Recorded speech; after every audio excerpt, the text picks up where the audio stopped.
Здравейте хора, аз съм Dark Master и днес ще правим анбоксинг на ето това фенерче, с което има и електрошок.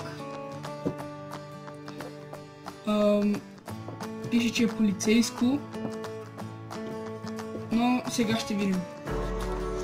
Да отворим и да видим какво има вътре в кутията. Значи първо забелязваме фенерчето, което е доста голямо и доста по-тежко, отколкото си мислех.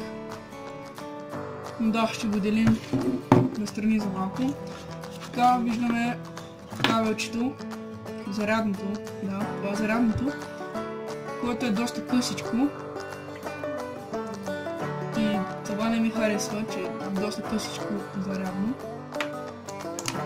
И последното, което има в кутията, е това кълъвче за самото фенерче, което може да си го сложите на колана и да си го разнасяте с вас навсякъде.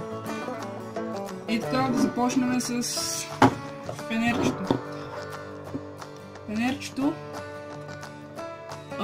трябва да има електрошок, надолу мисля, че електрошок, обаче трябва да се включи от тук, не знам дали се вижда на камерата.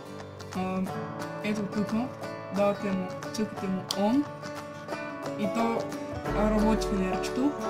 Това електрошок работи. Ето вижте. Сега и фенерчето, видим как свети. Фенерчето свети доста добре, предполагам. Според мен свети супер.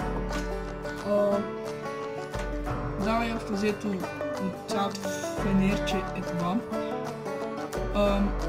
Пише, че е 500 киловата, полис 50 хиляди киловата, както може да видите. Да. Пише, че е от Германия, германско значи това. И общо взето това фенерчето